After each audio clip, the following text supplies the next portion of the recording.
It was assumed she would be vulnerable, simply another black woman living alone. What they failed to realize was that she had support monitoring their every action. The moving truck arrived on a Tuesday, late morning. This was a time when most people were at work or running errands. However, in Roseville, California, early retirement and home offices meant that people observed everything. And someone was already observing from across the street before the lift gate even touched the driveway.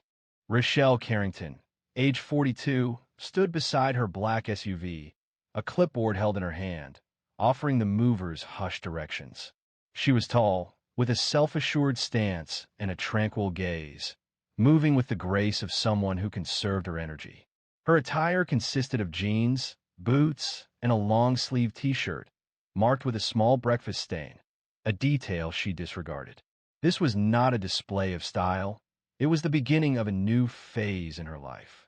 She had finalized the purchase of the two-story home just 1 month earlier. It featured a Spanish tile roof, beige stucco, and neatly trimmed hedges. This was a place that declared, "I built this." And she had, though not as her neighbors imagined. The first visitor was a tall man wearing khaki shorts and a golf cap. He identified himself as Douglas Varnell, the head of the HOA. His handshake was brief and impersonal, and he avoided eye contact. "Are you moving in by yourself?"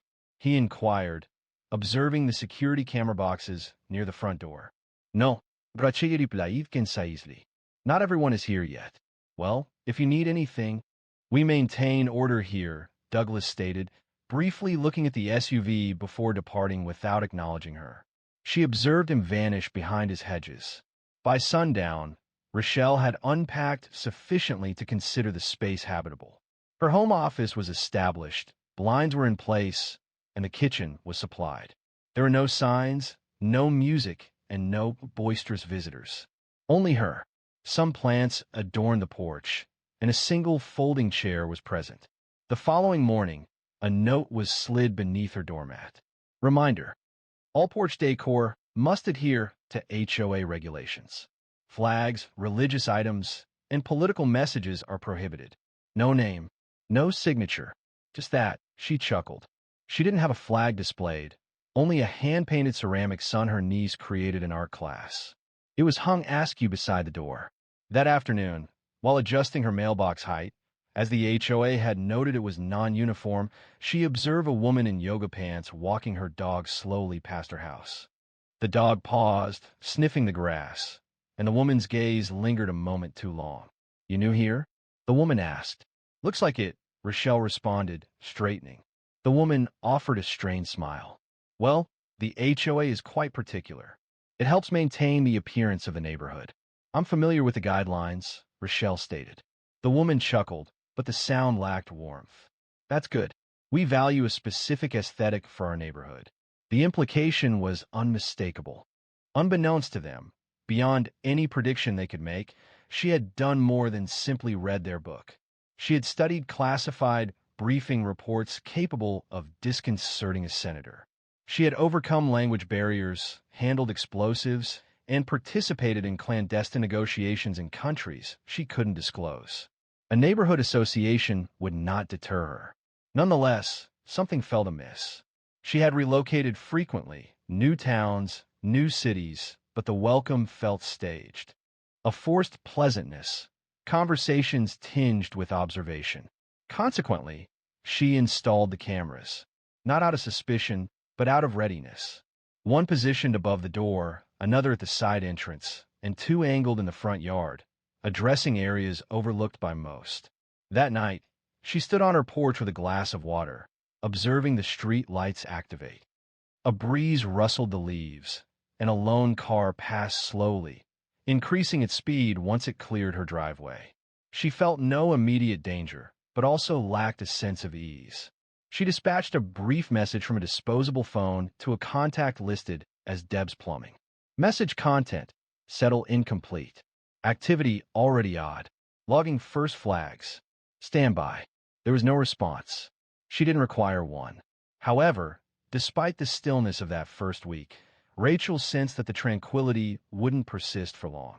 Within the second week, a subtle unease began to develop. The first sign was a formal notification affixed to her mailbox concerning parking regulations. The notice stated, "Driveway must be kept clear of oversized vehicles. Please use garage for storage." Her SUV was properly positioned, not obstructing pedestrian access, not encroaching on a neighbor's property, and it accommodated comfortably within the driveway. She removed the notice and placed it in the recycling bin. The following day, an unfamiliar man stood at the edge of her lawn, arms crossed, observing her as she watered the succulents in front of her bay window. "Hello," she called out. He remained silent, simply staring, before slowly walking away. That night, a second note appeared, printed entirely in capital letters. It read, "No unauthorized vehicles. Surveillance is active. HOA monitors street traffic." Surveillance. The irony caused her to laugh. She reviewed the surrounding area once more. Everything appeared normal, with the exception of a mounting feeling that someone, or multiple individuals, disapproved of her presence. Several days passed, and then the police arrived.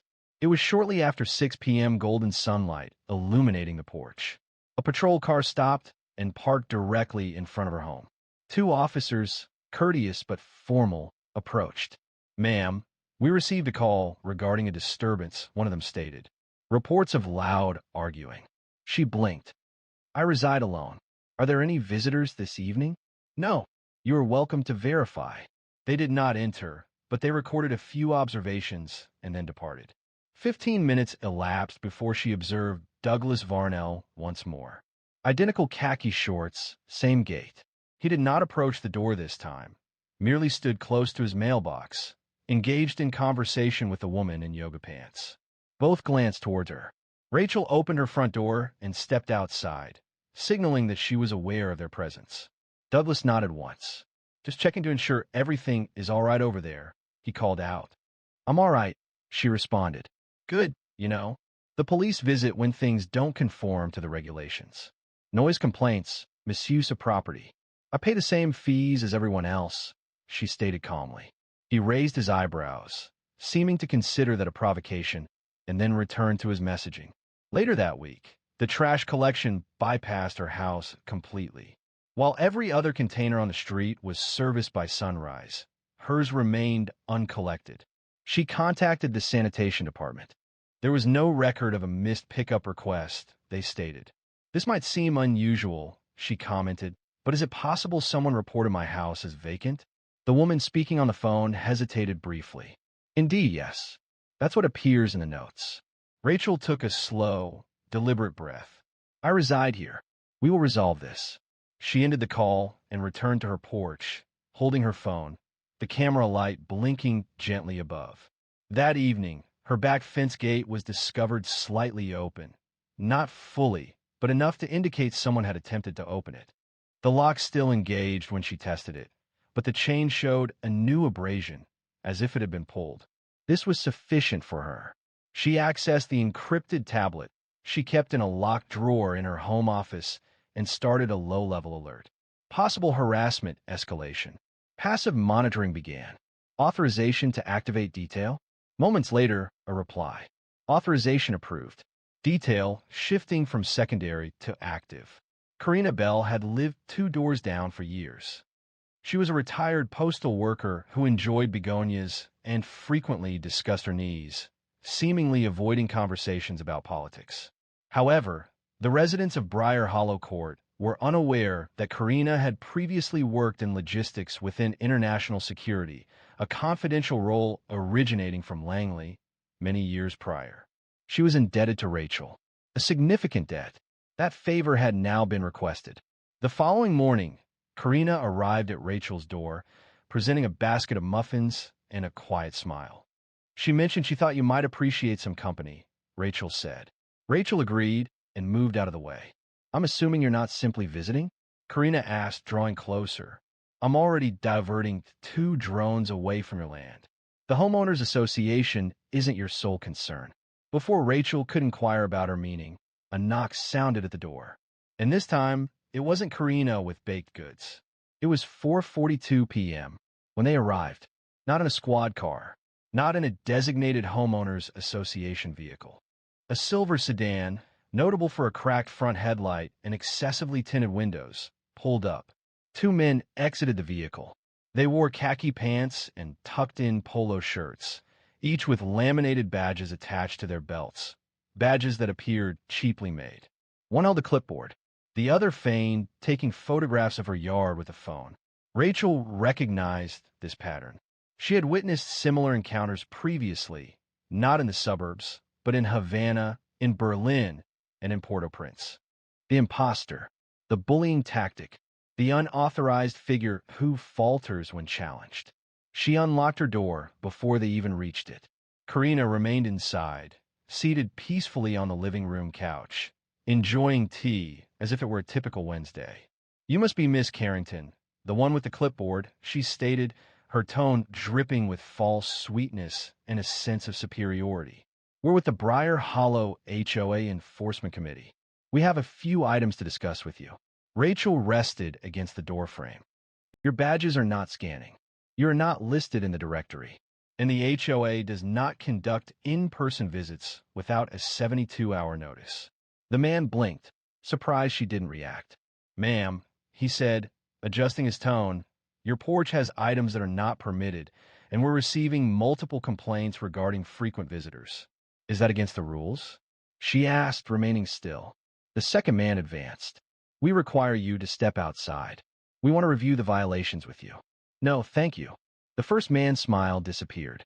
"We're simply attempting to assist you in preventing fines. This situation could worsen." "I find that unlikely." They shared a glance. Then the expression changed. Without speaking, they moved quickly. One attempted to grasp her arm. The other reached for the screen door. Karina reacted before they made contact.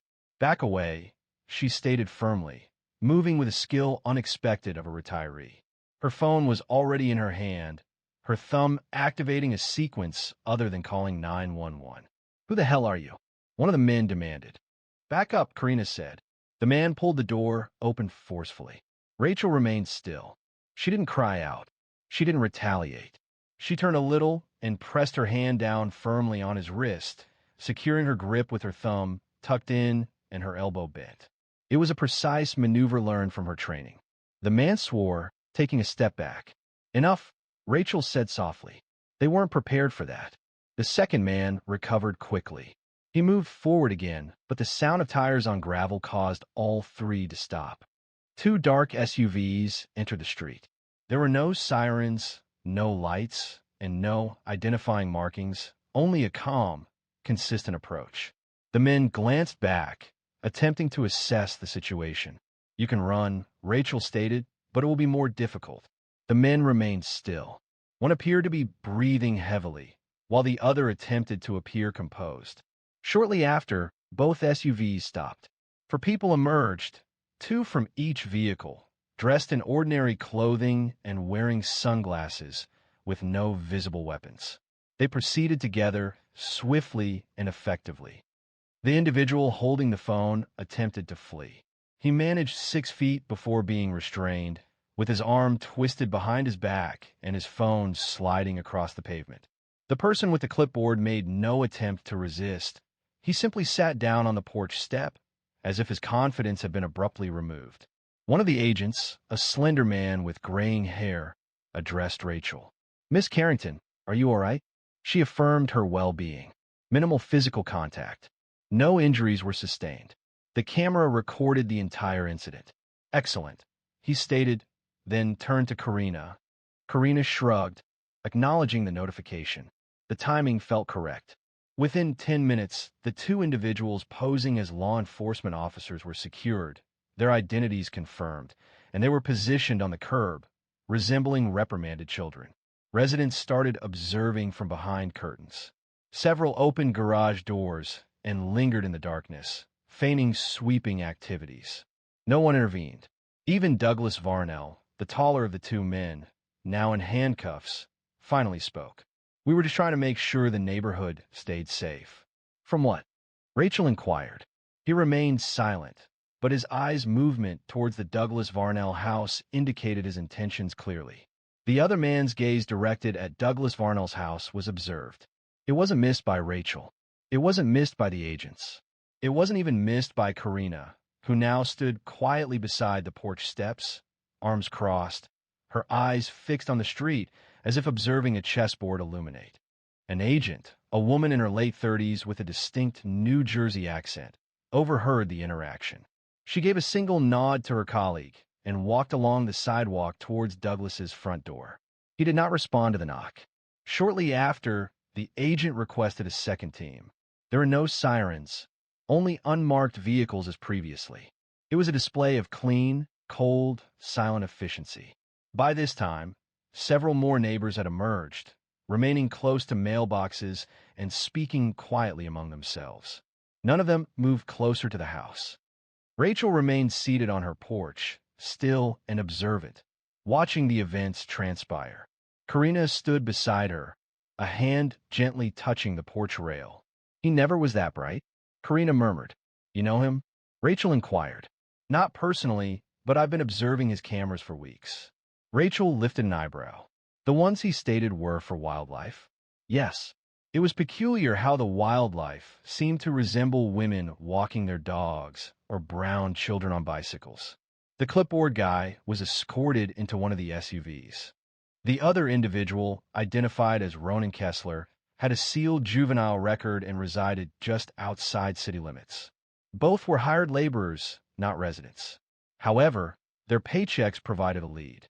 One of the agents returned to the porch, crouching to Rachel's eye level. We are currently reviewing surveillance footage. Your neighbor across the street has cameras. We are obtaining access through municipal override. The agent paused. Do you think he is connected? I believe whoever is orchestrating this considered you an easy target. Rachel gazed across the street. Douglas's front window blinds were now closed completely. You're going to find this surprising, the agent stated. Situations like this, they occur more frequently than one might assume. Fabricated HOAs, independent residents, private contractors, all operating discreetly. However, they selected the incorrect address this time. Karina quietly laughed. Absolutely. An hour elapsed, and the federal agents possessed sufficient evidence to knock on Douglas's door. This time he responded. Rachel didn't hear everything that was said, but she observed his expression when he understood this extended beyond a local matter. He was questioned about payments routed through a shell company, the number of anonymous police calls he had recorded from his residence, the fabricated notices, and the bogus HOA violations. He attempted to dismiss the inquiries. He supposedly stated, just doing my part to keep things orderly. However, order wasn't the core issue. The problem wasn't about porch decorations or SUVs. The difficulty arose because someone such as Rachel Carrington, given her measured actions and unwavering composure, undermined the sense of authority some residents valued in areas like this. They were unaccustomed to someone who didn't require their validation. Now, each of their methods had been recorded, the timing noted, and data compared. Returning to the porch, Karina moved nearer. Are you all right? I'm fine, Rachel replied. But I'm weary of this routine. Karina offered a slight smile. Perhaps a rewrite is in order. By evening, news had circulated. 2 arrests were made, a federal investigation commenced, and a request for voluntary interviews was sent to several homeowners on the block. Remarkably, no one questioned how Rachel had reacted so swiftly or why tactical agents had arrived in less than 10 minutes. They were unaware of the agency clearance, the debt of gratitude, or the discreet surveillance that had been ongoing for the past 5 weeks. Most importantly, they didn't realize who they were confronting as what seemed like a simple removal became a public event. Now, it was impossible to ignore what lay hidden just below the surface. By the next morning, the neighborhood felt shaken. It was evident in the closed garage doors, in the disrupted routines of morning walkers, and even the talkative couple on the corner remained silent. The normal pace was broken, and everyone understood the reason. Rachel was on her porch once more, holding coffee and with one leg crossed. There was no music, no book, only observation. She had experienced observation previously, in locations where a smile directed at the incorrect individual could result in detention. However, here in Roseville, the interactions followed a subtle understanding. Neighborhood expectations, community principles, safety anxieties, harassment disguised in a cardigan. Karina approached mid-morning, a file held beneath her arm. She remained silent until she was seated. They were digging deeper than I thought, she said. We caught 3 more devices near your yard, hidden in sprinkler heads. Rachel blinked. They planted audio? Worse, motion sensors, thermal reads. Somebody was building a case for something, or pretending to, from across the street.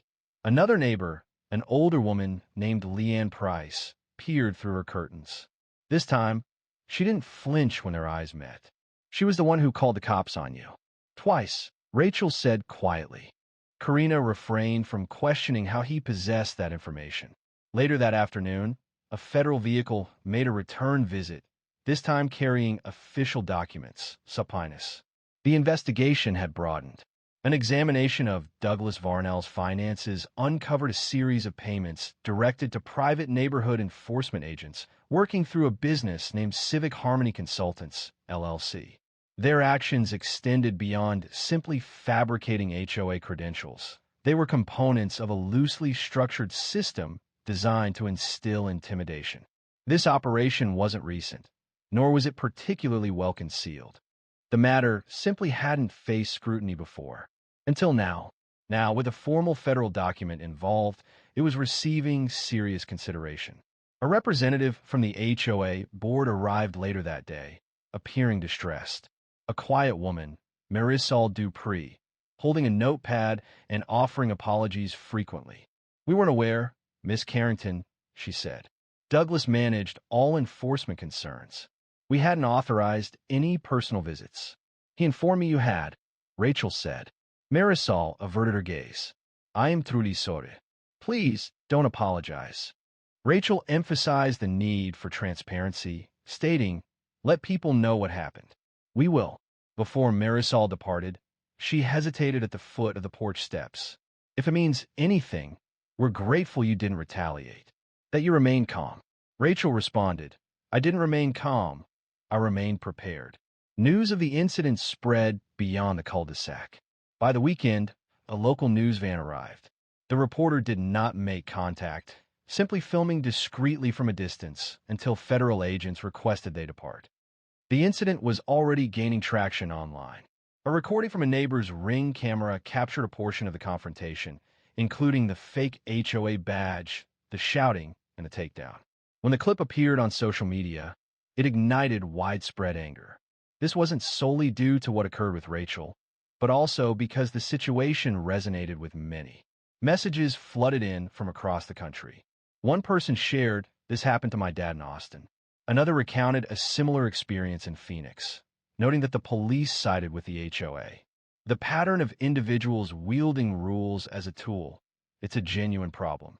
The streets of Roseville became a subject of discussion, not due to their well-maintained lawns or excellent school ratings, but because of what occurs when private power believes it can operate without accountability. Later that night, Karina brought over 2 glasses of wine. The sun had set. The porch light hummed gently above them. You thinking about moving? She asked. No, Rachel said. Not yet. Karina nodded. Good, because it's different now. They know someone's observing from a distance, but the significant change wasn't among the neighbors. The realization dawned on Rachel. She understood how silence allowed them to operate and how a carefully chosen reply could effectively halt that activity. 2 days elapsed before a discreet meeting occurred at an unremarkable building close to the Sacramento Municipal Complex.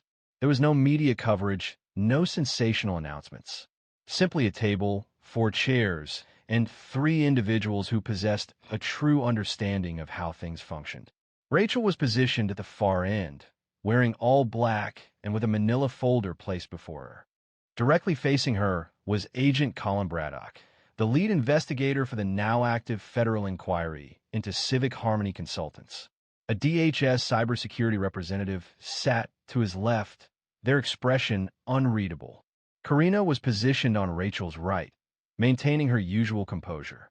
What you're dealing with, Braddock began, extends beyond this HOA, or even this neighborhood. The group you identified? They have been operating in clusters across several western states. Rachel acknowledged this with a nod. They exploit delayed accountability, focusing on local homeowners associations, retirement communities, and gated suburbs. Braddock indicated a tablet.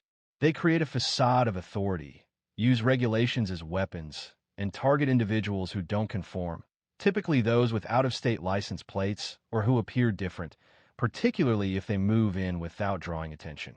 They went beyond establishing a false authority, Karina stated. They were collecting information. The DHS representative looked up. Your residence had passive thermal tags. That is not homeowners association technology. It's surplus military-grade equipment. Braddock leaned forward. Here's the part you're likely to find concerning. He indicated a flag communication from 6 months ago.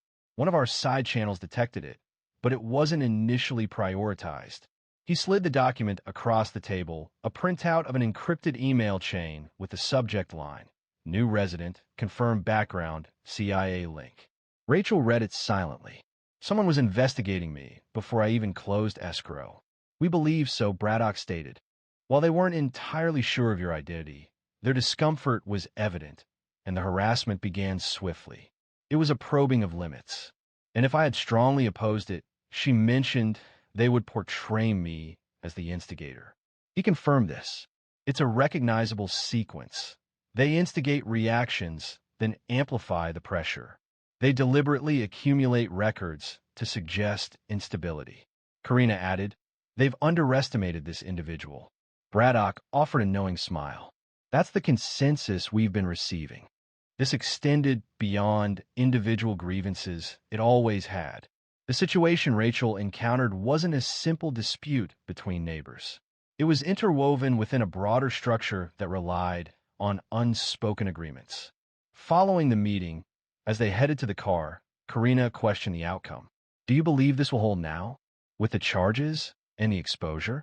Rachel responded, they'll suppress some of it, shielding the homeowners. Details will be concealed. But someone is observing now. It's no longer hidden.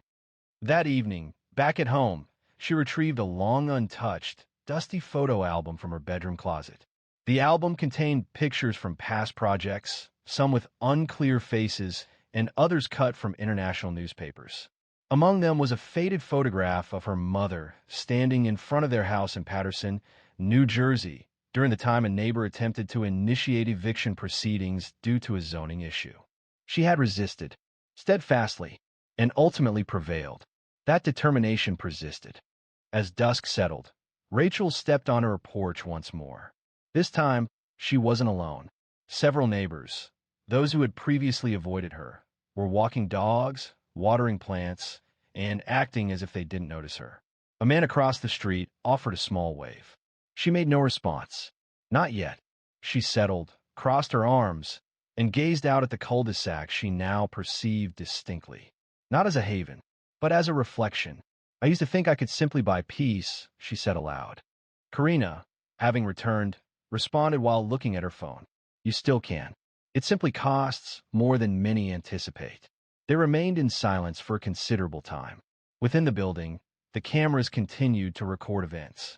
This wasn't due to an expectation of further incidents, but because detailed records were now essential for safety. Although the immediate danger seemed to have subsided, Rachel understood that the situation wasn't resolved. True success wasn't achieved through a single apprehension or a single exposure. It was about refusing to allow herself to diminish. A week later, the neighborhood had resumed its familiar routine. Lawn services were operating again, and children were riding their bikes. However, a palpable sense of caution lingered, particularly near the Carrington house. Some people offered waves, others deliberately avoided looking. A few seemed to desire an apology, but lacked the words to express it. Rachel didn't wait for them to decide what to do. Each morning, she worked from her home office. Her evenings were spent tending to the garden, which she had neglected since moving to Meadow Creek. She began walking around the neighborhood again, not out of obligation, but because she was able. Influence wasn't solely about defense. It was about existing openly without needing authorization. Karina arrived one evening, carrying a folded lawn chair and a chilled bottle of mineral water. I thought I'd keep you company, she said. They sat quietly for a while, observing the sky transform into a gentle orange hue. "I've been thinking," Karina stated. "Why do you think they were so bold? I mean, they didn't know who you were. But still, they didn't need to know." Rachel responded. "They just assumed I wouldn't fight back." Karina nodded. "Because most people don't. Because most people can't." They paused, letting the observation linger. It was an accurate assessment. Not everyone has a federal contact on speed dial.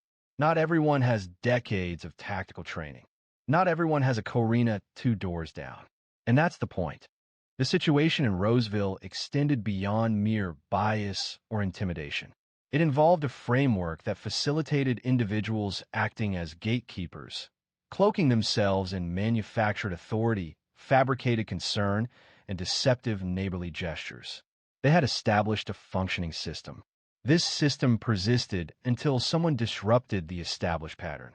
Afterward that evening, Rachel composed a letter at her desk. The letter was not addressed to the HOA, nor to her neighbors, but to a young woman she had yet to meet, someone who would eventually confront a similar circumstance. She wrote, "Don't wait for permission to have space. Claim it, subtly if possible, forcefully if necessary. Expect resistance. But remember, they consistently underestimate what they don't comprehend. Retain records. Maintain composure. And most importantly, remain present, even when they desire your absence." She folded the paper, placed it within a journal, and slid it onto a shelf beside her badge. Not an award, not a recollection, a prompt, because this extended beyond a porch or a fence or a neighborhood rulebook. The narrative explored the lengths individuals would take to safeguard their perceived reality, and how swiftly that perception crumbled when someone asserted themselves and resisted conformity. The following Sunday, a community announcement circulated detailing a town hall meeting intended to rebuild faith and openness regarding neighborhood regulations. Douglas Varnell's name was discreetly eliminated from all HOA documentation. There was no formal justification provided. Rachel wasn't invited. However, she attended regardless. She positioned herself in the back row, remained silent, and simply listened, not to the spoken words. Regarding the atmosphere, however, the hesitant coughs, the measured language, the alteration in stance upon noticing her presence. Later, as she departed, Leanne Price approached her. "I wasn't aware the situation escalated to that degree," she remarked, adjusting her handbag strap. "We simply sensed something was amiss." "What was amiss?" Rachel inquired. Leanne paused. "I suppose I hadn't anticipated you would be so ready. I didn't anticipate needing to be." They remained there briefly. Then Leanne gave a short nod and walked off. This wasn't reconciliation, but it signaled the beginning of a reckoning. That night, Rachel posted a single sentence on her infrequently used social media account. "Politeness won't save you, but preparedness might." It quickly became widespread within days. People were no longer simply observing the drama. They were recognizing the underlying pattern, and perhaps, just perhaps, understanding it was time to disrupt it. So if you've reached this point, keep this in mind. Resilience isn't always about direct action. It can be found in a chair on a porch. It can be seen in a camera angled perfectly. It can be heard in a voice that remains strong. If this story resonated with you, please subscribe. Someone else out there needs to experience it as well. Marlene Daniels paid for her first-class seat in full. However, when she was discreetly requested to move to the rear of the aircraft, she did not cause a disturbance. The remaining passengers did, and social media quickly followed suit. Marlene Daniels was not a woman who desired much. She had never been. This was true when she dedicated 32 years to Birmingham Public Schools and remained true when she raised 3 children on a teacher's salary following her husband's passing. She was reliable. She was resilient. At the age of 72, she had finally learned to do something she'd often advised others to do: take up space. This was the reason she purchased the ticket. Her granddaughter, Alia, was graduating from Purdue University in West Lafayette, Indiana. Alia was the first in the family to earn a degree in environmental engineering. It was a significant occasion, and Marlene, she planned to attend, positioned prominently, dressed in her best Sunday clothes, and cheering as she once did at those high school basketball games. She had flown previously, certainly, but always in coach. Always quiet. Always practical. This time, however, she reserved a first-class seat. She paid in full. She selected her spot by the window. It wasn't about luxury. It was about presence. It was her way of stating, I'm still here. I'm present. Walking through the gate at Birmingham Shuttlesworth Airport, she appeared like someone who knew who she was. She wore gray slacks, a pearl gray sweater, small gold earrings, and a leather handbag that bore the marks of years of careful use. Her hair, silver and neatly arranged, was styled in a low twist. A smile touched her lips as she greeted the gate agent. A smile offered not from obligation, but from a genuine desire to be considerate, even when faced with unkindness. "Good morning, Miss Daniels," the agent said, scanning her ticket. She appreciated the formality. Miss Daniels. It still carried a certain dignity. As she entered the plane, several passengers in the front cabin briefly looked up. A few offered smiles. A man, appearing to be in his 40s, gave a courteous nod. Seated across the aisle, a younger woman wearing a denim jacket and chunky boots was reading a magazine. Marlene located her seat, 2A, and made herself comfortable.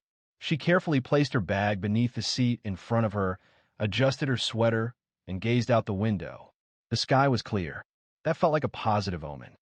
Flight attendants moved along the aisle, arranging luggage and engaging in brief conversations. One offered her a water bottle. "First time in first class?" she asked, her smile seeming practiced. Marlene quietly laughed. "Is it that noticeable?" She responded. "You look wonderful," the attendant continued. "Just wanted to say welcome." Marlene nodded graciously and redirected her gaze toward the window, her thoughts drifting to Alia's smile and the swift passage of time. It felt like only yesterday she had been in the front office of Jefferson Middle, observing her granddaughter twirling in her chair while completing paperwork. She relaxed, her hands resting calmly in her lap. Everything appeared tranquil, orderly, and correct. Then a voice broke the stillness. "Excuse me, ma'am," a flight attendant stated, differing from the initial attendant. The attendant was young, blonde, with an expression that was difficult to interpret. Marlene looked up. "I'm so sorry, but there appears to have been a seat assignment mix-up. Please move to seat 19C. Marlene blinked, seeming to question if she's understood correctly. "I'm sorry, could you repeat that?" she asked. "There's been a change. A late passenger arrived. The system assigned you to this seat in error. We require this seat to be free." Marlene remained perfectly still. Her voice remained even, and her eyes didn't show any displeasure. She reached into a bag, retrieved the paper boarding pass she always printed, and displayed it. "This is my assigned seat, 2A. It was paid for and chosen by me." The attendant looked at it, then checked the aisle. "I understand. I truly do, but we're aiming to resolve this swiftly before takeoff." The woman in the denim jacket, seated across the aisle, lowered her magazine. She observed her sitting there prior to anyone else boarding. She stated softly. Marlene remained still. "Not yet." Her fingers rested on the chair arms, applying just enough pressure to keep her steady. "I'm not attempting to cause disruption," she said calmly, "but I reserved this seat months ago." The attendant leaned in slightly, lowering her voice. "Ma'am, if you could please cooperate, we'll get this sorted. We just need you to move for now." Then, without another word, a man appeared. Tall, white, neatly trimmed beard, dressed in business casual, holding a laptop bag, and looking impatient. The attendant gave a small, practiced smile. "Right this way, sir." But Marlene hadn't moved. Not yet. Marlene's fingers remained curled tight around the armrests. She detected the subtle sounds of passengers arranging themselves, zippers fastening, and safety belts securing. Yet the atmosphere surrounding her felt heavy, resistant to movement. The man now stood almost directly in front of her seat, looking down with an expression that was a blend of confusion and annoyance. "This is two-way, right?" he asked, looking towards the flight attendant, but not Marlene. "Yes, sir," she replied. "Just a minor misunderstanding. We are resolving it now." Marlene spoke with composure, but her voice conveyed firmness. How was this addressed? The attendant attempted to maintain a pleasant demeanor. We simply require you to take seat 19C. It remains a satisfactory seat, and we will ensure you receive compensation for the disruption. Disruption? Marlene lifted her eyebrows. Being asked to vacate the seat I paid for in front of a completely full plane after I had already been seated? That is not a small matter. The man finally made eye contact with her. He did not speak, just gazed. And something about that silence, easy for him, unsettling for her, felt significant. Ma'am, the flight attendant repeated, her voice now more assertive. Please. Marlene glanced around. Silence filled the cabin, but eyes were fixed on her. The man seated across the aisle appeared uneasy, fidgeting in his seat. The younger woman with the magazine continued to stare. She didn't desire to create a disturbance. It had never been her way. She had always instructed her students to overcome embarrassment with grace, not noise. At this point, she questioned what she would be conveying if she were to leave unnoticed. However, her dignity couldn't sustain the entire journey. Marlene carefully released her seatbelt, retrieved her bag, and rose. The flight attendant sighed, clearly relieved. Thank you, she stated, and moved to allow the man to take the seat, where he opened his laptop and straightened his tie as if it were a routine occurrence. Marlene held her back straight as she walked along the narrow aisle, passing rows of strangers who didn't meet her gaze. She arrived at row 19, located seat C, and put her bag under the seat without a word. The chair was smaller, situated nearer the restroom, noisy, confined, and not at all what she had anticipated. She settled in quietly, feeling a stinging in her eyes. A man seated across the row, a teenager wearing headphones, looked at her with a questioning expression. She gave him a weary smile. A weight settled in her chest, not from the seat itself, but from the lack of surprise. She had hoped, perhaps naively, that circumstances had changed. That at her age, following her considerable contributions to others, she wouldn't need to demonstrate her right to what she had purchased. She glanced down at her hands, noticing a slight tremor. Her wedding band remained on her finger, even after so many years. She had raised 3 children, 2 of whom were now professionals. She had dedicated her life to her students, writing letters to parents, staying late to tutor. She had broken up fights, buried students lost too soon, taught kids how to believe in themselves even when the world didn't. But here, on this plane, she was just someone to be moved out of the way. The captain came over the speaker, giving the usual welcome. Flight time to Indianapolis, 1 hour and 42 minutes. Seat backs upright, tray tables locked. Marlene leaned her head against the window. She remained silent, her gaze fixed. Then, a subtle change occurred. Excuse me? The voice came from the woman wearing a denim jacket, who had now risen to her feet. Hello, she said, her tone clear enough for Rose to hear. What transpired here doesn't feel right. Marlene turned, visibly surprised. The woman continued, gesturing towards the front. That lady had her seat initially. I observed her checking in and taking her assigned seat. She presented a printed boarding pass. And you all moved her? What was the reason for that? A moment of silence followed. Several passengers glanced upward, seemingly attentive. A flight attendant hurried over, attempting to soothe the woman. I understand your concern, but we're trying to keep things moving, she said. No, the woman responded, her voice rising. You moved her because you believed she wouldn't speak out. But I will, and she wasn't alone anymore. The cabin, which had just moments before been filled with the quiet rustle of carry-ons and pre-flight conversation, was now utterly silent. Marlene remained still. She remained in 19C, uncertain whether to feel embarrassed or thankful. Perhaps both. She observed the woman, appearing to be in her mid-30s, with a confident posture and eyes filled with frustration, firmly holding her position. I'm sorry, the woman continued, now speaking to everyone nearby. But you can't ignore what just occurred. You moved that woman from her purchased seat, offering no reason. And this man, she indicated towards 2, simply walked in as if everything was normal. The gentleman in the seat glanced up briefly, adjusting his cufflinks. He remained silent. Why? The woman insisted. And I want the rest of the plane to hear, because this isn't correct. The flight attendant paused. She began to speak, but then glanced around. Passengers were turning to look. Phones appeared. A red-haired teenager 2 rows back had his camera aimed directly forward, recording openly. A mother with a toddler leaned in and whispered to her husband. People's gazes were moving. Tension increased. Suddenly, a voice from row 3 interrupted. She is correct. A man, appearing to be in his late 40s, with a beard streaked with gray and wearing a worn Detroit Tigers cap, rose partially from his seat. I observed it as well. She was already present, holding a boarding pass. You moved her without justification, and honestly, I am not satisfied with that. The flight crew exchanged looks. Another attendant, taller, older, possibly more experienced, approached, placing a hand lightly on the younger woman's arm. We will be able to discuss this once we are airborne, he stated. The woman in denim remained still. No, you speak now.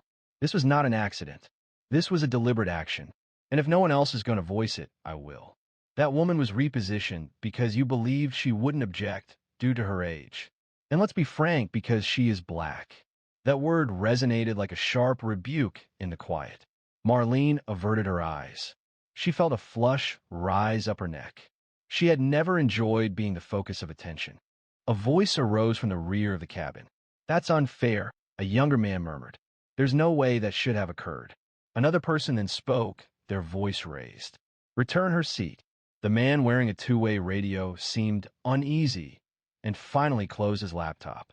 He glanced at the flight crew. Honestly, I don't need the seat if it's going to cause a disturbance, he stated. I simply took the one they assigned to me. The assertive woman responded with a derisive laugh. You observed her relocation and didn't inquire, not even once. He shrugged, deliberately avoiding eye contact. It's not my responsibility. The flight attendant tried to manage the situation. We recognize emotions are intense. Let's resolve this promptly so we can depart on time. However, the man wearing the Tiger's cap interrupted. Not until she receives her seat back. He turned and addressed Marlene. Ma'am, he said, would you like your seat back? She paused. She had dedicated much of her life to instructing others on how to utilize their voice to champion what is just. Now her own trembled. I don't want to be the cause of this flight being delayed, she stated quietly. You are not, the woman from row 2 responded. You are the reason it might finally be rectified. That was when it occurred. The man in row 4 rose, followed by a couple situated behind him. If she doesn't receive her seat, someone declared, we are not sitting either. Flight attendants began to panic. Someone reached for the phone to contact the pilot. The aircraft doors remained open, and established procedures were now being implemented. The chief flight attendant returned, visibly agitated. We need to halt boarding, a fellow passenger interjected. It's too late. The planes are full. Resolve this immediately. Marlene rose deliberately. Her hands were steady now. I didn't request this situation, she stated. However, I will not remain here and pretend I didn't receive what I paid for. I secured seat 2A. I checked in promptly. I adhered to every guideline. Throughout my life, I've adhered to every guideline. Then, suddenly, the man in 2A rose. He offered no apology. He avoided eye contact. He simply took his laptop and proceeded toward the rear of the plane. The crew swiftly assisted Marlene in returning to the front. As she passed, numerous passengers acknowledged her with nods. Several offered words of encouragement. Good for you. You didn't deserve that. We saw. She resumed her seat in 2A. The armrests felt altered this time. Not stiff, not cold. By the time the plane departed, the video had already been uploaded online. As the aircraft ascended through the clouds, the mood within the cabin remained subdued. Marlene was seated in 2A, her hands calmly resting in her lap. She had not consumed the offered beverage. It wasn't necessary. Her mind was occupied. She felt no anger, not a vocal expression of it. She was considering her granddaughter, reflecting on the world Alia was entering with that degree. This incident, this small public humiliation, wasn't unprecedented. However, something about it felt different this time. In row 18, a teenager with red hair had already posted a 23-second video to TikTok with a caption, They move an old black woman out of her first-class seat for some dude. The entire plane seemed to agree.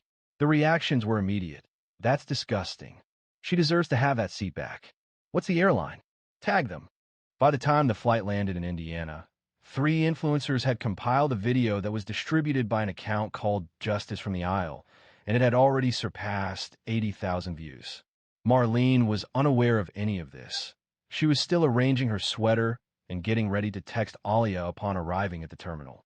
Her phone had remained turned off throughout the flight. As passengers exited the aircraft, several briefly touched her arm. "Your class act," they said. "Glad they made it right." She softly expressed her gratitude, her eyes appearing warm yet weary. She felt unsure how to react to the focus. A portion of her longed to retreat into the airport bustle, simply taking her shuttle and heading into town. However, upon activating her phone, it vibrated and vibrated again. Numerous messages arrived, some from her children, others from past colleagues, and even a few unfamiliar numbers. Her youngest son, Louis, had attempted to call her 3 times. She accepted the call on the 4th ring. "Mama," he said, his voice already filled with emotion. "Are you okay?" "I'm fine, baby." "Why? You're all over the internet. I mean everywhere, Twitter, Instagram, TikTok. Someone has a video of you standing up for yourself. You handled that with grace, Mama. I'm proud of you." Marlene's chest tightened. I didn't even know she was filming. She captured everything. They attempted to displace you from a seat you paid for, and people are reacting strongly. She paused, taking a deep breath. "I didn't do anything extraordinary." "Yes, you did," Louis stated. By the time she reached the parking area where her shuttle was waiting, she had missed 5 additional calls. One was from a local reporter in Indiana. 2 were from media outlets she didn't recognize. Someone named Mia from the Morning Circle had emailed her twice already. Marlene lowered her phone into her lap, allowing the shuttle to rock slightly as it pulled away from the curb. A college-aged black woman with thick braids and a Purdue hoodie sat beside her. She looked at Marlene, paused briefly, then shifted in her seat. "Excuse me, ma'am," she began hesitantly. "Were you the woman on the plane today? The one in the video?" Marlene raised her eyebrows. "That fast?" The girl smiled. "People share things that are important, and this was important." Marlene paused. "It's odd. I didn't intend to be involved in something like this." The girl spoke softly, saying it hadn't been planned. However, she acknowledged that Marlene had managed the situation in a manner that resonated with many. Marlene returned a smile, then glanced out the window, observing the passing billboards and highway signs. She had simply intended to attend a graduation, and now the entire country was discussing the event. However, the airline remained silent, an unsettling silence. By the time Marlene arrived at her hotel in Lafayette, her name was already appearing in the subject lines of press releases. Unofficially, naturally, no company was willing to acknowledge anything that could incur a financial cost. However, the airline, Coastal Air, was aware of the situation. They had viewed the videos, read the online discussions, and hastily convened in private meetings. Marlene's phone rang again as she entered the elevator. An unfamiliar number. She allowed it to proceed to voicemail. She felt weary. She had traveled across 2 states, experienced humiliation, then received applause, and subsequently been drawn into a situation she hadn't requested. All she wanted now was a warm shower, a meal she didn't have to cook, and to see Ollie across that stage. Her room overlooked a small park where families walked dogs and students tossed frisbees. The sun was dipping behind the trees. Marlene watched for a moment before sitting down and turning on the TV. Local news was already on.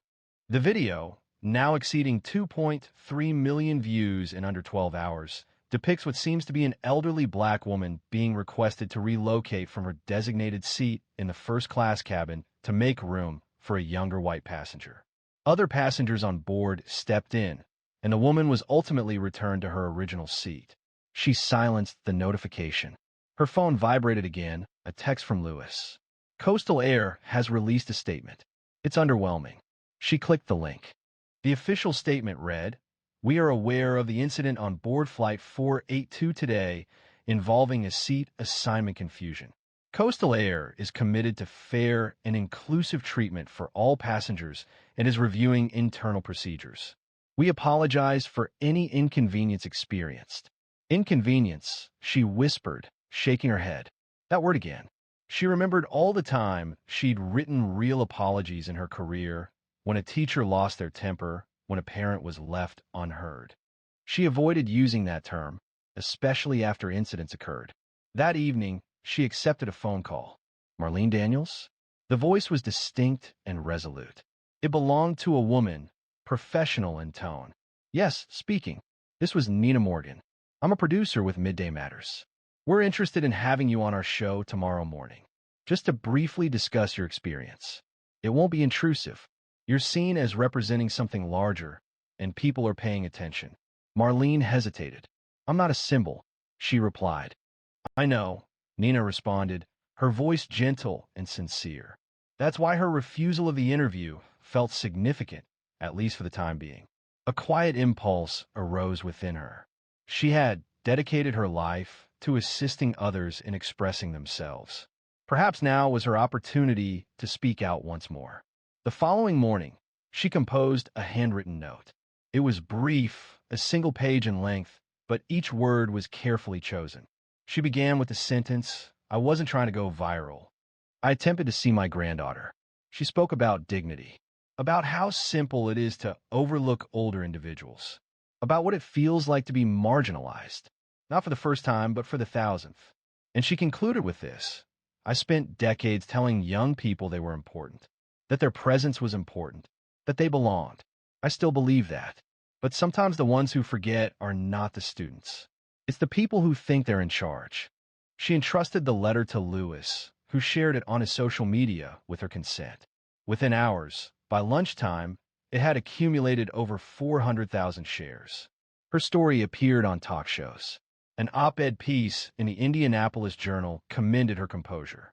Civil rights advocates incorporated her letter into speeches and public events. A particular comment resonated with her. It originated from a woman named Danielle in Topeka. My mother experienced a time when she was pushed out of a bank queue and dismissed it with a laugh. She stated, people like us don't make noise.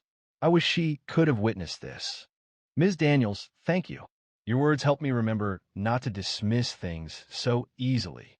Marlene was seated near the window, holding her phone and a letter. She hadn't raised her voice. She hadn't protested. She hadn't created a video. She simply stated the facts. However, the crucial moment she awaited hadn't arrived. It was pending on a campus stage. Saturday morning dawned clear and cool. Marlene hadn't slept well. Amidst the news reports, the communications, and the sensation of being observed by countless unseen individuals, finding peace had been challenging. Yet, her steps were firm as she entered the campus of Purdue University, her focus resolute. She wore a navy blue dress and a coordinating hat, the very one she'd reserved for a significant occasion. This was that occasion. She was unconcerned if people recognized her now. Let them. Today was not about her.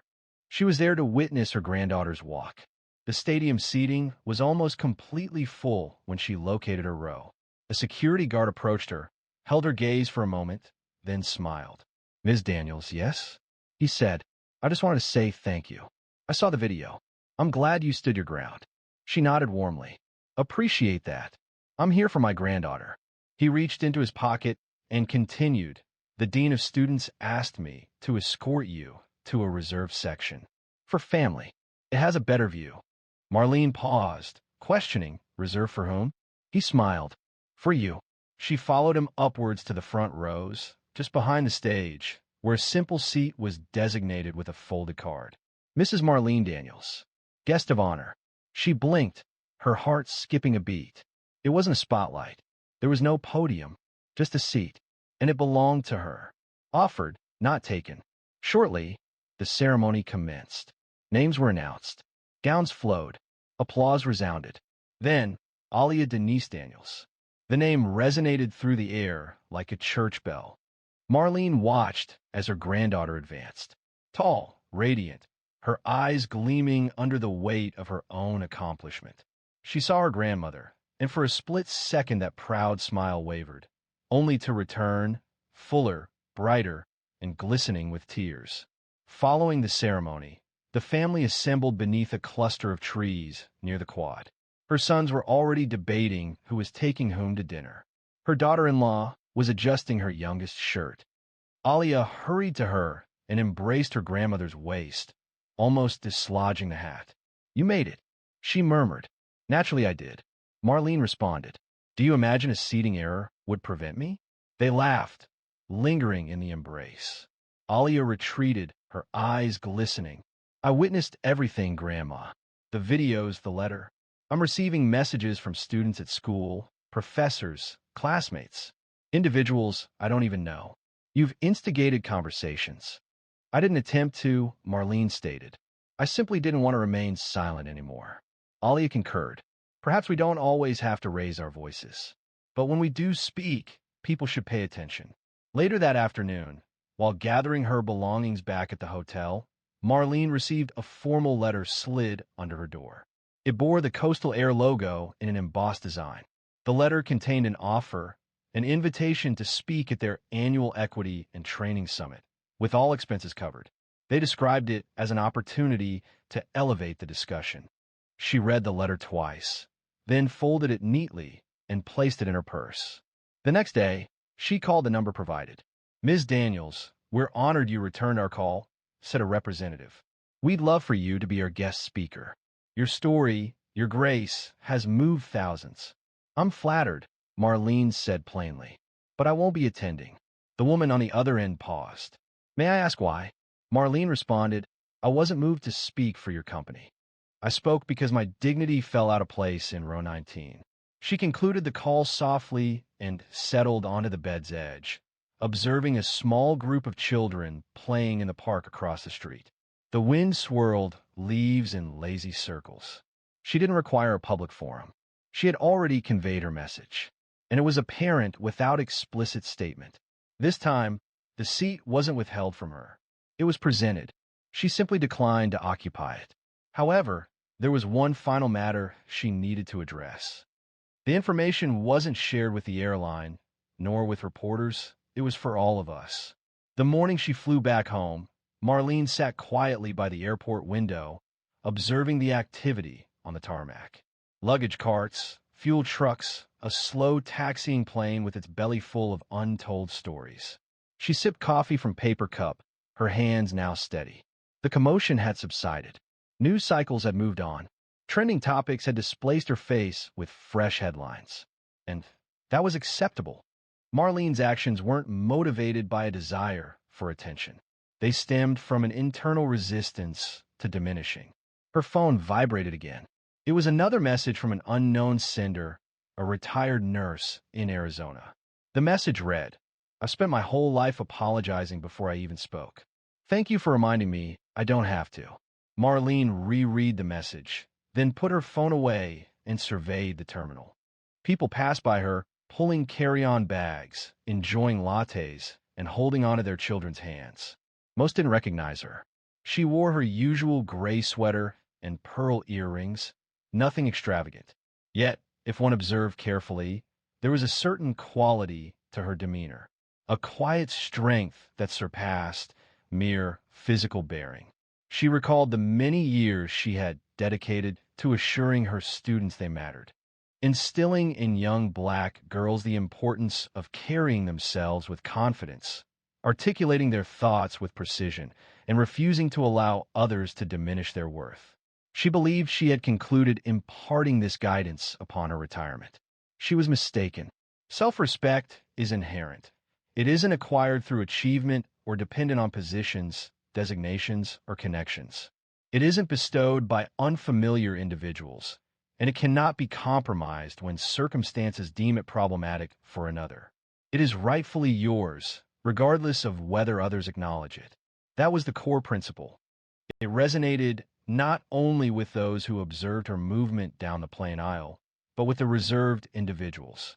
Those who suppressed their dignity countless times in checkout lines, boardrooms, waiting rooms. Those who've been subtly indicated to relinquish their seat, either physically or figuratively, to someone deemed more significant. Marlene's story wasn't concerning revenge. It wasn't reflecting anger. It wasn't even focused on that man or that airline. The memory centered on the decision she made, resolving that she wouldn't remain silent for anyone. Just before her flight was scheduled to board, she rose and stretched.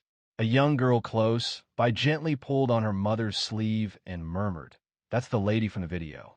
Marlene offered a slight smile. It wasn't a broad smile, nor one seeking acknowledgement. It was the type of smile that conveyed, "I am aware of my identity." As she proceeded toward the gate, the same flight attendant from her initial journey appeared, though in a different uniform on a different day. The woman looked up, a flash of recognition in her eyes. She offered a brief nod. Marlene stated simply, "Good morning." Nothing more, nothing less. A lengthy explanation wasn't necessary. Applause wasn't required. She possessed something more valuable: serenity. As the gate opened and boarding commenced, Marlene didn't hurry. She waited patiently. She proceeded deliberately, and, upon reaching her row, yes, first class once more, she positioned her bag under the seat, took a seat, and gazed out the window. The sky stretched endlessly. She remained silent for the entire flight because she felt no need to speak. Occasionally, the most impactful declaration is simply holding your place, particularly when others anticipate you to relinquish it. Therefore, if you're hearing this and you've ever felt diminished for asserting yourself, recall Marlene Daniels. Not because she became widely known online, but because she never increased her volume, and yet everyone understood her. If this narrative resonated with you, please share it. Speak when you are able. Remain in your seat when required. And most importantly, never allow another person to determine when your dignity is present. She was simply known as the janitor. They ridiculed her for reading while she worked. Then they were stunned when she delivered the valedictorian speech at graduation, revealing everything. At Larchmont Hills Academy, everyone recognized Olivia Cranston and Camille Strathmore. It was understood. They were the daughters of families who traveled by private plane and ate at restaurants where the menus didn't list prices. Their presence in a room prompted people to either rise or avert their gaze, a reaction born of habit, fear, or envy. They weren't malicious, not precisely, but they understood early on that kindness wasn't essential. Politeness was a choice. Deference? It was reserved for individuals who could provide something in return. And for someone like Janice Albury, the reserved black woman with gentle eyes and rough hands, there was no advantage to be found. Janice had been employed at the school for nearly 2 years. Each weekday, she arrived before sunrise and departed well after the final SUV had exited the gated parking lot. She scrubbed the floors, shined the trophies in the main hall, and ensured the restrooms were fresh. She seldom spoke unless addressed, and her voice, when she did, was as tranquil as a still pond. But Camille observed something one day during lunch break. She had forgotten her phone in the chemistry lab, and hurrying back, she noticed Janice in an empty classroom, not tidying, but looking through a large biology textbook, her lips moving as if saying something softly. Camille rested against the doorframe and smiled. "I didn't think you were interested in science," she said. Janice looked up. "I'm just reviewing some earlier learning." Camille angled her head. "Are you going to teach now, as well?" Janice smiled. "Not precisely." It began modestly. There were whispered comments and laughter when Janice walked by. Camille told Olivia, and the two created a playful game from it. "Oh, look," Olivia whispered one morning as Janice wheeled her cart past their lunch table. "Einstein with a mop," Camille chuckled. Probably writing her thesis on floor wax. They laughed a little too loudly.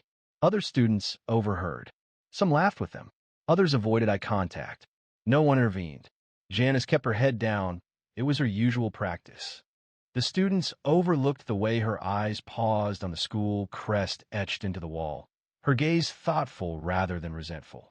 They failed to observe her tendency to listen more than to speak, or her habit of keeping a notebook in the side pocket of her cart, partially filled with notes. One person showed her kindness. Mr. Del Toro, a literature teacher from Fresno who had a fondness for those often overlooked. On one occasion, he observed Janice carefully aligning the copies of To Kill a Mockingbird on a cart just outside his classroom. You know, he remarked, most people simply stack them and proceed. Janice offered a slight shrug.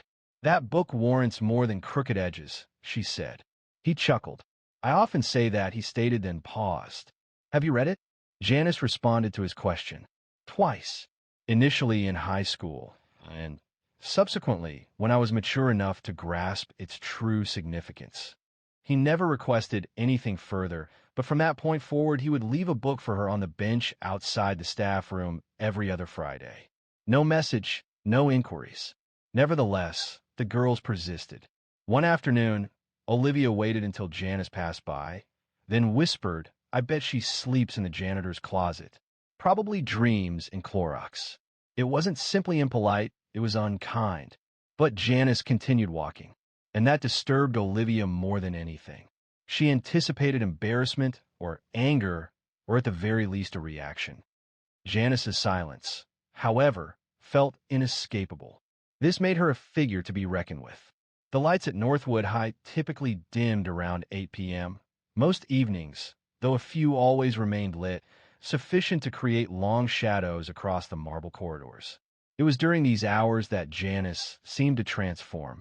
As the classrooms fell silent and the usual teenage bustle subsided, she would move her cart into the supply closet, change into a clean shirt, and bring her notebook to room 114. Room 114 was no longer designated for a specific class. It had a flickering light and one desk leg shorter than the others. Most teachers steered clear of it. However, Janice had adopted it. The door did not lock, and that was acceptable. She didn't require privacy. She simply needed space. She would retrieve her laptop, a 6-year-old Dell lacking the N key, and sign into her coursework. She was 6 credits shy of finishing a degree in educational leadership through an accelerated adult program offered by the same university that operated Larchmont Hills Academy. A small, understated provision located within the staff handbook provided full scholarships to employees who worked a minimum of 30 hours a week. Most staff members overlooked it. Janice had not. It wasn't about ambition at this point. The focus was on completing a project that had been halted years prior. This was a time when she possessed a child, a husband, and a secure job in Maryland, only to lose all 3 within 18 months. Life has a way of deflating you before you're aware you've been holding your breath. She never expressed her struggles to anyone. It wasn't a behavior she'd been taught. Occasionally, late at night, she would receive a message from her sister in Detroit. You sleeping or still playing superhero? Janice would respond with a photo of her textbook and a brief message. Chapter 6 is proving difficult. Her sister would then send a laughing emoji, followed by, you're still the smartest person I know. Don't let those stuck-up girls get to you. She never shared with her sister the full extent of the difficulties. She omitted the incident where Camille accidentally knocked over the bucket of dirty water and seemed to find amusement as Janice knelt to clean it. There was also the incident when Olivia confided in a group of parents during a school tour, suggesting the institution favored hiring individuals with charitable backgrounds. Yet, Janice persisted. She consistently arrived 5 minutes early. Her cart was always spotless, her uniform immaculate. She possessed patience but lacked innocence. Her understanding of the school's customs surpassed that of the students. Beneath the refined wooden interiors and carefully selected diversity pamphlets, there existed a decay. Not everyone, naturally, but sufficiently pervasive to permeate the atmosphere. Janice had no intention of rectifying it. Her task was simple: observe, listen, and document. Unbeknownst to the students, and even the staff, Janice had been selected for a role extending beyond cleaning floors. 2 years prior, following an internal report alleging the Academy's neglect of racial and economic discrimination, the Board of Trustees approved a discreet strategy. They decided to place someone within the school, silently. Someone who wouldn't attract attention. Someone who could witness everything. While working part-time at a community college in Oakland, Janice received a job offer. The position came with no title or special privileges, simply an ID badge, a mop, and a defined purpose. That purpose was to observe, to take notes, and to document the patterns of behavior that were not able to be captured in policy memos or camera footage. The work was not glamorous. However, it was significant, and late at night, with her coursework open in one window and her field notes in another, Janice recorded everything. It wasn't only the cruelty, but the indifference, the smiles that vanished the moment someone turned away. She also wrote about the good teachers, the limited number of students who met her gaze. She recalled how Mr. Del Toro left that copy of Beloved with a sticky note that said, "For someone who understands silence." Still, each shift drained her, not from the labor itself, but from a necessity of feigning. She bore their ignorance as a second uniform, and with each passing day, it became increasingly burdensome.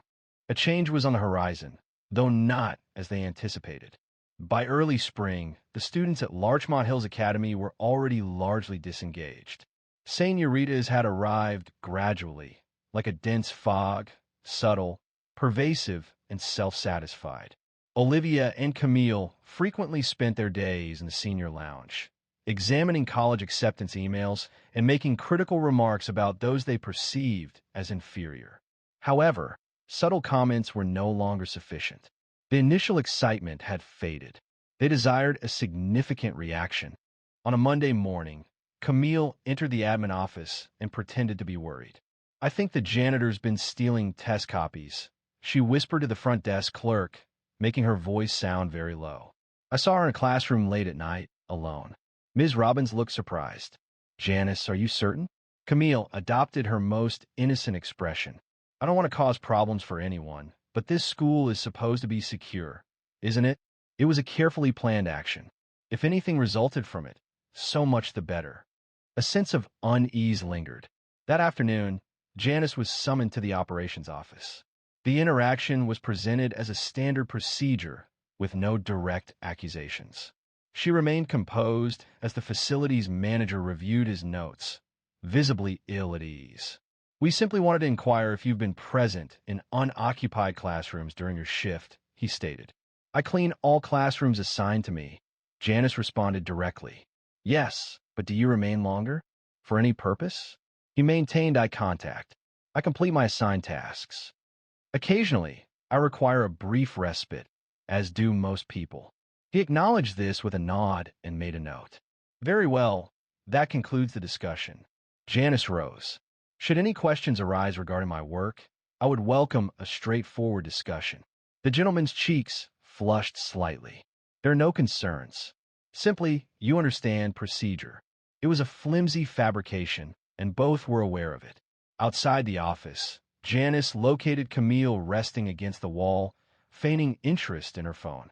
The smile offered was not amicable. "Everything satisfactory, Miss Albury?" Her tone was saccharine. Janice remained unmoved. It was more effective than one might expect.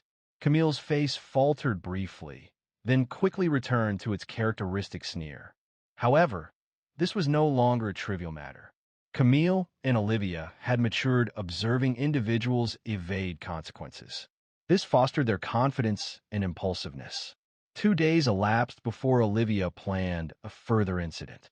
She let a silver necklace fall near the janitor's closet and then dramatically announced its disappearance from her locker during lunch.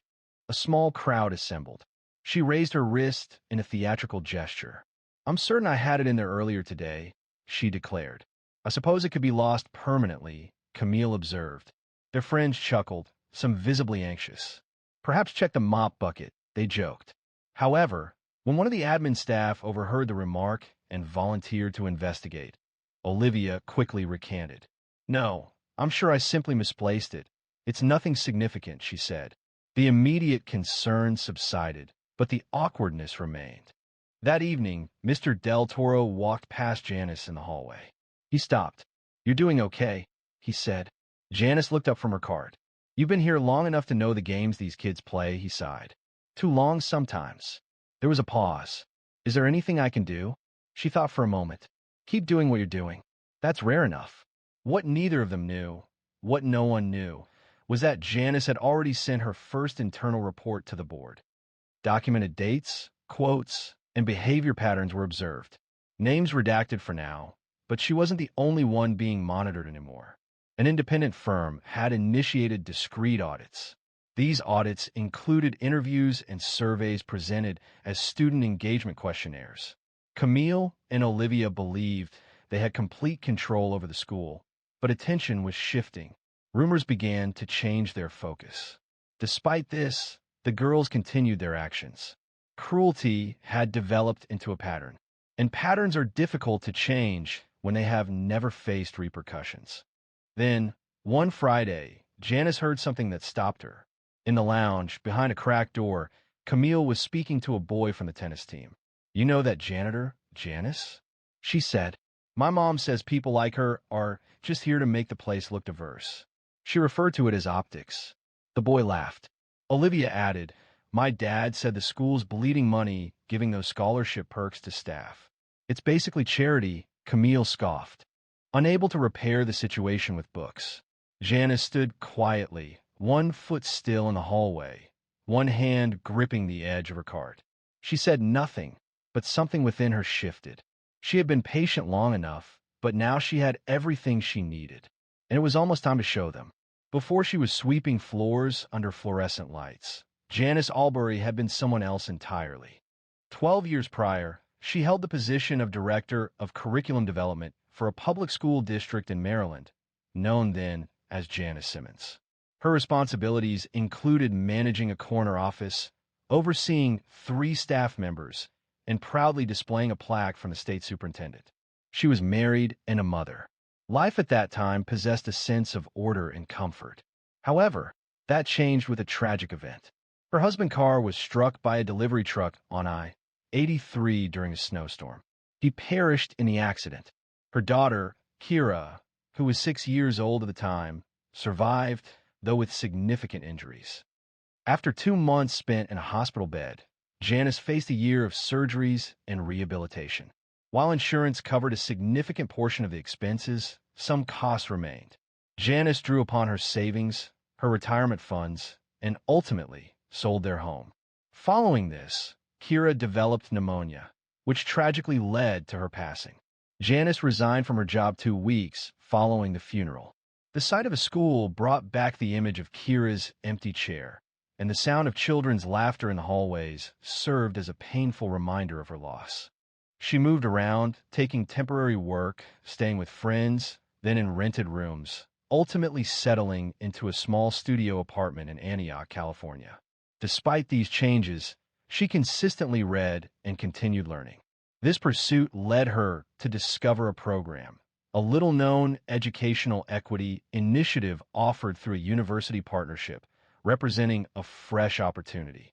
When asked if she would agree to work undercover to examine behavioral differences between students from privileged backgrounds and faculty perspectives, she readily accepted. She acted not out of financial need, but because the system had let down too many individuals resembling her. She refused to accept this inaction. Applying for the janitorial position using her maiden name, she successfully completed the background checks, keeping her degree and credentials secured in a folder at home. Initially, her goal was simply to observe and listen, to remain unnoticed. She had no plan to participate. The incidents she witnessed were disheartening. A senior teacher deriding a student with a speech impediment under the assumption of privacy. Discussions about a girl's financial aid occurred at a staff meeting, presented as a personal failing. Then there were Camille and Olivia, whose parents' substantial donations had secured the gymnasium's naming rights in honor of a hedge fund. Their self-assurance stemmed not from conceit, but from a sense of privilege. Janice felt disheartened by what she observed. Eleanor Larchmont, the school's founder, had originally conceived of the academy as a place for future leaders from all backgrounds. However, that original vision had diminished over time, obscured by financial influence, promotional efforts, and preferential admissions practices. Consequently, Janice began her work. Her notebook rapidly filled with detailed observations, specific dates, recurring linguistic patterns, staff reactions. She consistently attended faculty meetings when possible, choosing to sit in the rear of the room. She posed inquiries that prompted discomfort among those present. She took on committee assignments that others avoided. Steadily and carefully, she became the source of information the board required. And during evenings, as the halls became vacant, she studied. She wasn't simply observing, she was revitalizing herself. Each finished module advanced her progress toward that second degree. Each submitted essay felt like rediscovering a part of the woman she once was. During one evening spent reviewing a case study about institutional gatekeeping, a particular sentence caught her attention.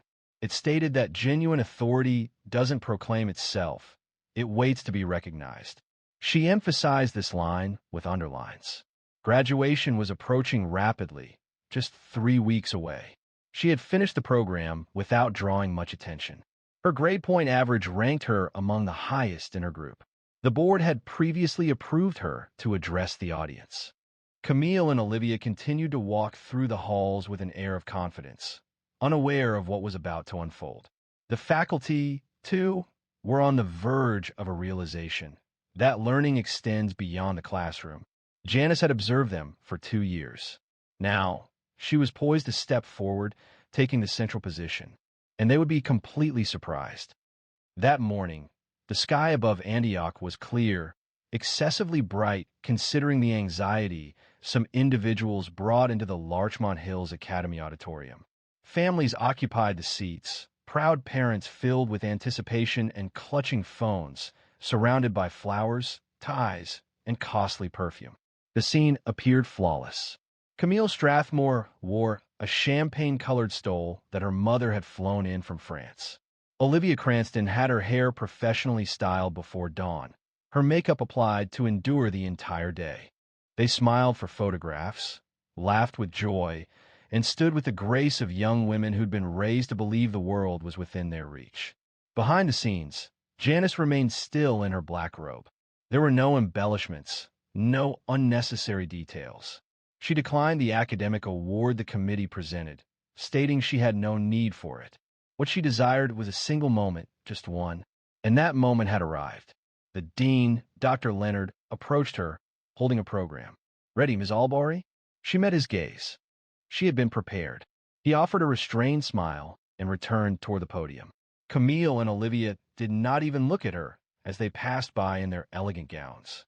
It was understandable. She was unnoticed once more, simply an element of the surroundings. The ceremony commenced as it always did. Names were announced, families applauded, and speeches were delivered. The school's jazz trio performed something gentle and unremarkable. Subsequently, Dr. Leonard approached the microphone. "As we approach the end of this year's commencement, we have a particularly noteworthy announcement, one that, intentionally, has remained private until this moment." Students adjusted in their seats. Parents moved closer. Even faculty appeared puzzled. This year, the Board of Trustees authorized a confidential academic pilot program meant to enable working staff at our institution to pursue higher education with complete anonymity. The program demands both academic excellence and professional integrity of the highest order. Camille glanced at Olivia. Olivia showed a frown. Murmurs began behind them. Dr. Leonard proceeded. "We are pleased to announce that the highest academic honor this year goes not to a student you might have learned alongside, but to someone many of you overlooked." He paused, then stated distinctly, "Please welcome Janice Albury, this year's valedictorian." A stillness hung in the air. Then, with a suddenness like a glass shattering in a quiet room, the news arrived. People turned their heads, their mouths agape. Camille remained motionless, her expression rigid. Olivia blinked, then attempted a laugh, only to find herself laughing alone. Janice proceeded deliberately to the stage. Her movements were controlled, her posture upright. She avoided looking at the assembled group until she reached the podium. Then, she surveyed the audience slowly, her gaze finally fixing on Camille and Olivia. Following this, she began to speak. "I arrived at this school with a mop in one hand and a question lingering in my thoughts." Her voice resonated, strong and clear, without any doubt. "I found myself questioning the true nature of this institution. Beyond the official statistics, the promotional materials, and the presentations, I wanted to determine if respect was readily available here, or if it was something that needed to be gained only by those who possessed the appropriate attire, footwear, and family names. The auditorium was completely silent. I dedicated countless evenings tidying up after those who spoke negatively about me. And when they observed me reading a book or attending a classroom session after hours, they mocked. She paused. However, my focus extended beyond mere reading. I was observing, studying, not solely to earn a degree, but to uncover solutions. She turned slightly toward the faculty, and now I possessed them. Students surveyed the room, adjusting in their places. Olivia's expression remained inscrutable. Camille clutched her program firmly, her knuckles white. Janice lifted her chin. I stand here today, not just as your valedictorian, but as a reflection of the very things that Elmwood High claims to stand for: growth, opportunity, and truth. But she hadn't revealed everything yet, and what she said next would change the room forever. You could hear a cough from 3 rows back. A chair creaked. A phone buzzed quietly against someone's hip, but no one moved to check it. A hush fell over the room as people leaned in, anticipating Janice's next words. She proceeded deliberately, taking a drink of water, briefly reviewing her notes, and neatly folding them. Then, she raised her gaze. I'm sure some of you are wondering how I came to be here. She began, gesturing to her robe and the podium. A few members of the front row, largely faculty, nodded in agreement, seemingly unaware they had done so. My presence here wasn't solely for the purpose of earning a degree, she added. 2 years ago, the university board contacted me following concerns raised, discreetly, privately, regarding the increasing atmosphere of class division and privilege within Ashworth Academy. They requested I consider a position, but not as a faculty member, not as a consultant, as a janitor. At this, the room shifted. Janice allowed the silence to linger. My purpose was to observe. Away from executive suites and scheduled gatherings, I observed. In the corridors, the athletic facilities, the classrooms buzzing with after-hours conversations where students felt safe to speak openly, believing they were unobserved. I was attentive. A woman among the parents visibly expressed discomfort. Over a period, I noted seemingly minor incidents. Yet, these minor incidents accumulated. I saw how some students treated those they perceived as outsiders. I noticed how the lack of intervention from adults permitted that behavior to escalate, and how some of you, who should have been more informed, chose to ignore it. She looked toward the staff. Some of you were aware, and you remained silent. The words struck with force. Camille's mouth felt parched. Olivia had ceased breathing through her nose. She remained motionless, as if blinking would make her vanish. The most troubling aspect, Janice continued, is that the behavior was not concealed. It was open, commonplace, accepted, and frequently it was encouraged, amid smiles, with focus, and with widespread recognition. She paused, taking a moment. I'm not here to criticize you. I'm here to offer a reminder. Her tone became gentler. You cannot determine someone's worth based on their clothing or their profession. You cannot assess dignity through financial status or lineage. She lowered her gaze briefly, then raised her head with renewed focus. I once had a daughter. Her name was Kira. She would have been your age now. A stillness fell over the audience, similar to a chilling breeze. She passed away before she had the opportunity to wear a cap and gown. I'm not sharing this to elicit sympathy. I am sharing it because I see her in all of you. I see who she could have become. And I wonder, if she had been here, would she have been ridiculed as well? No one dared respond. Perhaps not. However, what I know for certain is that if you depart here today believing the world will defer to your name, you have already failed. She paused again. Education is not merely about books and tests. Remember how you handle the individual you believe you'll never require assistance from, because life possesses a peculiar tendency to shift unexpectedly. Subsequently, the final setback occurred. I have delivered my conclusive report to the board. My assessment has led to a restructuring of the scholarship program, emphasizing integrity and contribution rather than legacy. A comprehensive audit of disciplinary cases spanning the last 5 years will be conducted, and students involved in harassment, encompassing verbal and social forms, will be subject to formal reviews. A subtle vibration resonated from the rear. Several parents murmured amongst themselves, their voices becoming more audible. Janice moved back a little. This isn't retribution, it's accountability.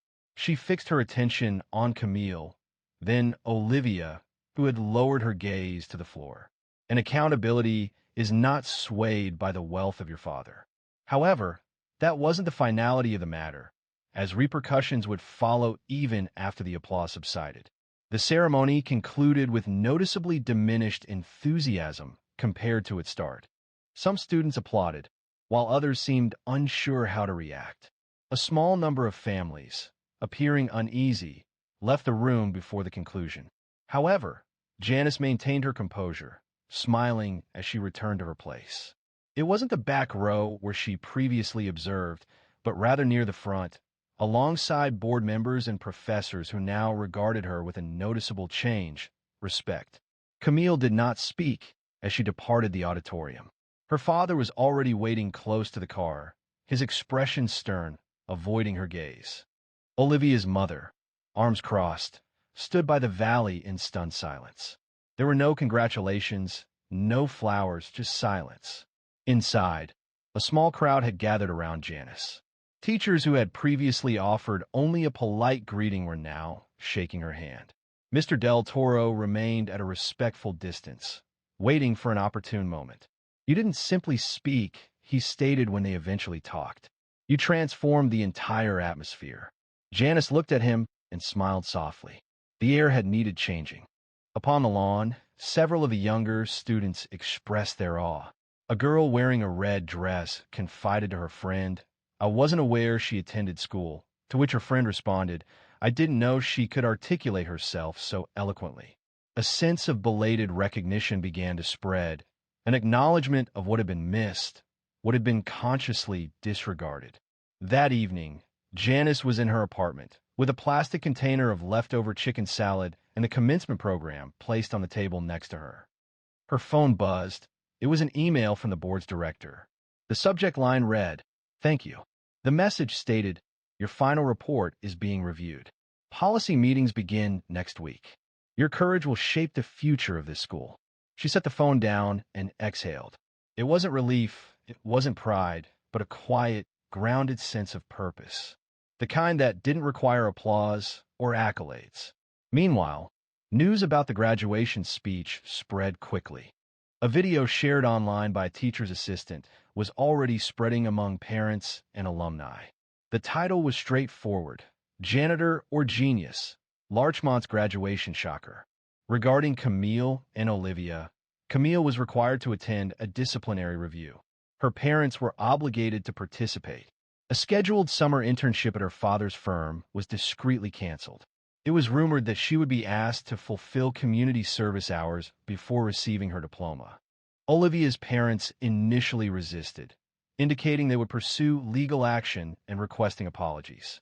However, upon the school sharing portions of Janice's records, containing witness statements and documented incidents, they ceased their objections. Olivia was permitted to graduate, although her honors were removed. Both girls remained silent regarding the matter, but those familiar with them observed a change. The teasing ended, and the hushed conversations also stopped. The following fall, Janice received a new opportunity, the role of Director of Equity and Inclusion Initiatives for the school district. She agreed to take the position. On her final day, as she walked the halls with her cart, she placed a sticky note on the supply closet door. It read, "Respect isn't owed, it's revealed." With clean floors, clear eyes, J.A., and a final goodbye, she left the mop behind. Leaving Larchmont Hills, she wore a navy blazer and carried a satchel, not to demonstrate professional advancement, but because she felt no further need for discretion. 1 week later, she returned, not in a work uniform, but as a guest speaker for the new staff orientation. Standing at the podium again, she addressed the teachers, new hires, and assistants. "Your job title doesn't determine your influence," she stated. "How you treat people when no one's looking does." Her voice resonated to the back of the room, and this time, everyone was attentive because they finally grasped the meaning. Respect isn't about volume, it's about the impact you make. If this story resonated with you, if it prompted you to reconsider how we treat people, we believe it's sufficient. Subscribe to the channel, share this story, and discuss it. The world would benefit from more individuals with qualities similar to Janice's, and it's valuable to remember that the most reserved person present could impart the most significant lessons.